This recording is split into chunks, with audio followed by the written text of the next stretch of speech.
اور اس انقلاب سے ہی متصل ہوتے ہوئے جب میں بات کرتا ہوں 20ویں صدی کی، تو 20ویں صدی میں جب آ کے نیشن سٹیٹ کا کنسپٹ ہوا اور عالمی استعمار ختم ہونے لگا اور مملکتیں قومیت کی بنیاد پر قائم ہونے لگیں، تو پھر ایک ایسی تحریک جو اسلام اور مسلمانوں کے احیاء سے وابستہ تھی وہ شروع ہوئی، اور ان تحریکوں نے پورے عالم اسلام میں ایک بیداری پیدا کی۔ آج کے ہمارے اس موضوع پہ ہمارے ساتھ بہت سی اہم شخصیات بات کریں گی، اور میں ہمارے ساتھ محترم فرید پراچا صاحب موجود ہیں، ہمارے ساتھ محترم امتیاز علی رضوی صاحب موجود ہیں، ہمارے ساتھ ابو صابر مریم صاحب موجود ہیں، ہمارے ساتھ علامہ امین شہیدی صاحب ہوں گے، محترم ثاقب اکبر صاحب ہوں گے، سلطان احمد علی صاحب ہوں گے، محترم ناصر شیرازی صاحب ہوں گے۔ یہ تمام احباب ان موضوعات پہ گفتگو کریں گے۔ میں سب سے پہلے گزارش کروں گا کہ اگر فرید پراچا صاحب ہمارے آن لائن ہو چکے ہیں تو انہیں گزارش کروں گا کہ وہ اپنے خیالات کا اظہار کریں۔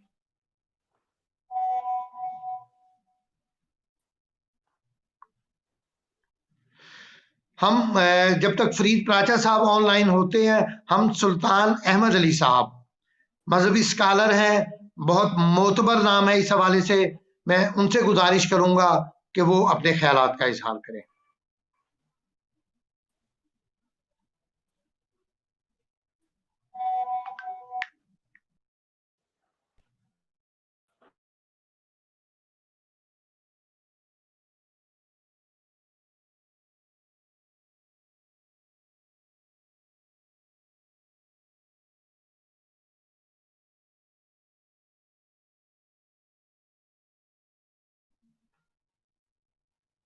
محترم سلطان احمد علی صاحب ہم سے اس موضوع پہ بات کریں گے، ہم ان کے منتظر ہیں۔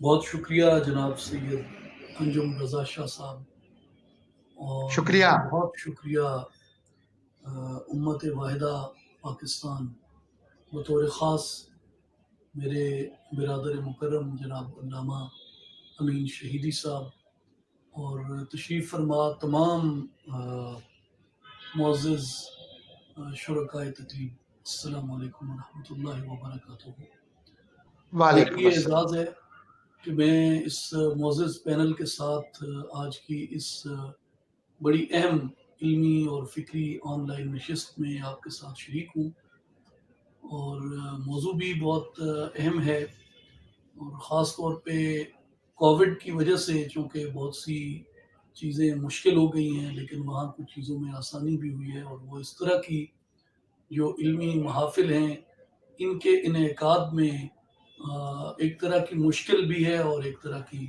آسانی بھی۔